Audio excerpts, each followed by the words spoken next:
Assalamualaikum warahmatullahi wabarakatuh. Perkenalkan, nama saya Feby Eflineksa dengan NIM 5020145. Pada mata kuliah Sastra Anak, saya akan menjelaskan tentang novel. Mata kuliah ini diampu oleh dosen Ibu Dian Ramadan Lazuardi, MPD.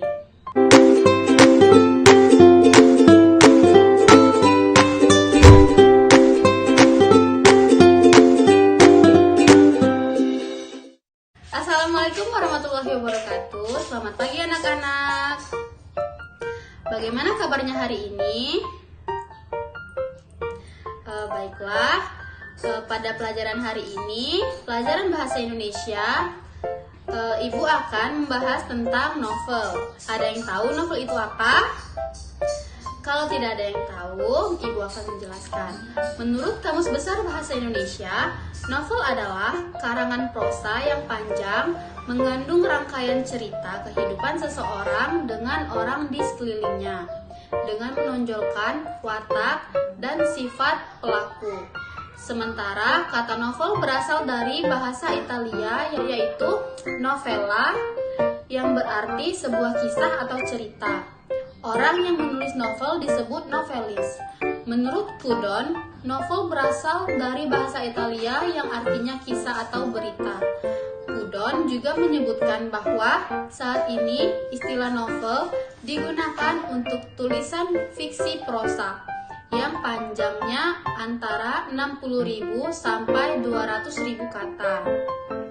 Selanjutnya, Ibu akan menjelaskan tentang unsur-unsur novel. Yang pertama yaitu unsur intrinsik novel. Unsur intrinsik novel adalah unsur-unsur yang membangun karya tulis itu sendiri. Dengan kata lain, unsur intrinsik ini merupakan unsur yang mengembangkan cerita dalam sebuah tulisan. Pada novel, unsur intrinsik terbagi atas tema, tokoh, penokohan, latar, alur, sudut pandang, dan amanat. Keenam unsur tersebut dibuat dengan perpaduan yang menyatu dan saling berhubungan. Unsur yang kedua yaitu unsur ekstrinsik novel. Selain unsur intrinsik, novel juga dibangun dengan unsur ekstrinsik. Perlu diketahui bahwa unsur ekstrinsik adalah unsur yang ada di luar karya tulis tersebut. Akan tetapi secara tidak langsung, tutur membangun karya tersebut. Unsur ekstrinsik novel antara lain keadaan subjektif, individu pengarang yang mempunyai sikap, keyakinan, dan pandangan hidup yang mempengaruhi novel yang ditulisnya.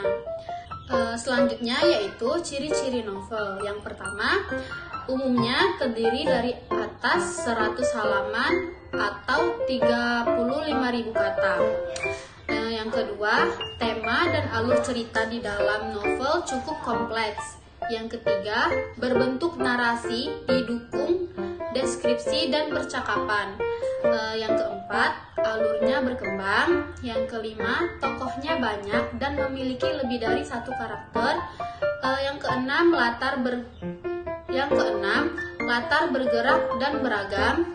Yang ketujuh, ceritanya disertai perubahan nasib tokoh. Selanjutnya yaitu struktur novel.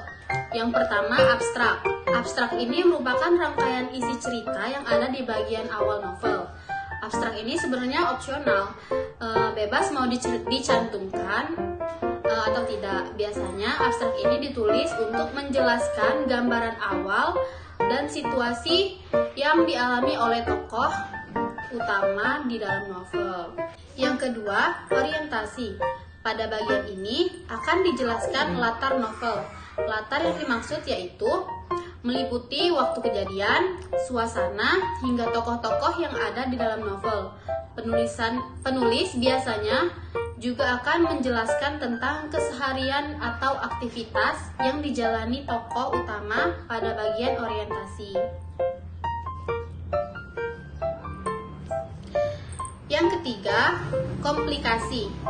Struktur novel selanjutnya ini adalah komplikasi. Pada bagian komplikasi akan dijelaskan tentang urutan kejadian cerita. Komplikasi biasanya juga akan mengandung urutan sebab akibat terjadinya peristiwa. Singkatnya, komplikasi itu awal mula munculnya konflik di dalam cerita. Yang keempat, evaluasi. Pada bagian ini, pembaca akan disuguhkan klimaks dari masalah yang terjadi pada tokoh novel sehingga bisa turut merasakan ketegangannya. Yang keenam yaitu resolusi. Setelah mengalami ketegangan atau puncak konflik, biasanya akan dimunculkan solusi-solusi pemecahan masalah yang terjadi. Nah, bagian ini disebut dengan resolusi.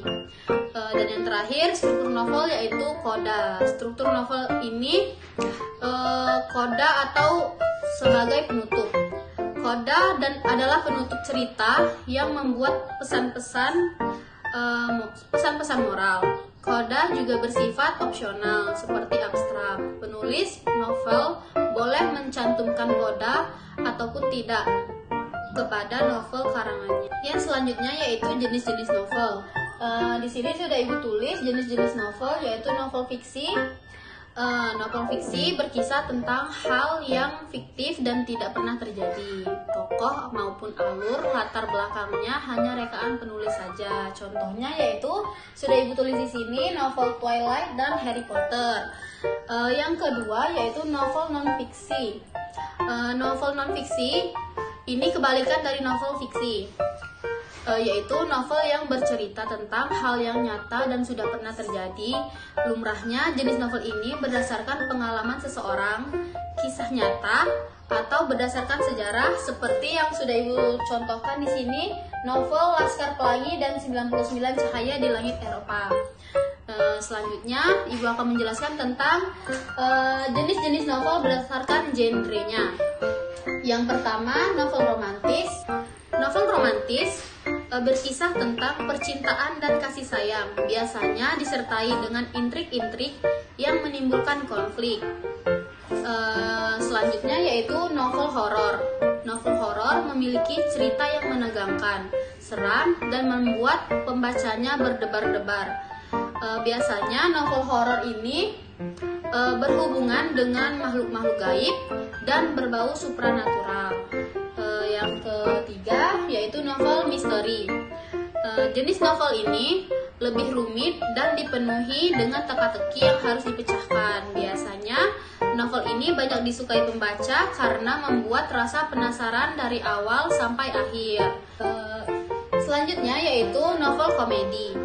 Dilihat dari namanya, novel ini memiliki unsur-unsur lucu dan humoris sehingga bisa membuat pembacanya terhibur dan tertawa. Yang kelima yaitu novel inspiratif. Novel inspiratif yaitu jenis novel yang dapat menginspirasi banyak orang, biasanya mengandung nilai-nilai moral dan hikmah yang dapat diambil di dalam novel ini. Yang keenam yaitu novel sejarah.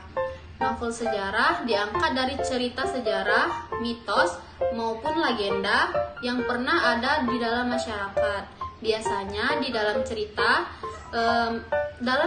novel ini, penulis akan menambahkan sendiri opininya terhadap sejarah tersebut.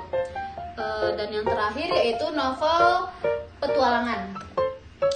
Novel petualangan berisi adegan dan dialog di dalamnya membahas tentang situasi, sedangkan latar yang tergambar dalam cerita biasanya lebih mendetail. Biasanya novel ini menceritakan tentang misi dengan akhir cerita yang jelas, tetapi penyelesaiannya menggantung.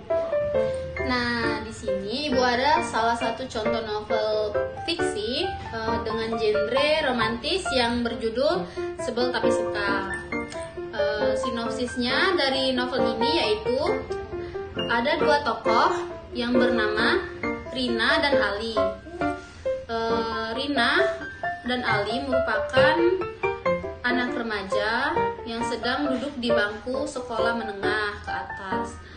Ceritanya, Rina penasaran dengan sosok temannya yang duduk di sudut kelas. kelas, namanya Ali. Dia tidak pernah mau bergabung bersama teman-teman yang lain. Setiap hari hobinya membaca buku sendirian. Ali sangat pintar, namun sikapnya cenderung dingin dan menyebalkan. Sebuah peristiwa membuat mereka harus duduk bersama menyelesaikan tugas sekolah. Dari situlah Rina bisa mengetahui kondisi Ali yang sebenarnya. Itu tadi sinopsis dari novel yang ibu punya. Nah, itu saja penjelasan dari ibu mengenai novel. Berhubung jam pelajaran kita sudah habis, ibu cukupkan materinya sampai di sini. Ibu akan memberi kalian tugas untuk minggu depan, yaitu kalian di rumah baca novel yang kalian punya. Lalu kalian tuliskan inti dari cerita novel yang kalian bacakan. Minggu depan kita akan bahas sama-sama. Ibu akhiri pelajaran kita hari ini. Wassalamualaikum warahmatullahi wabarakatuh.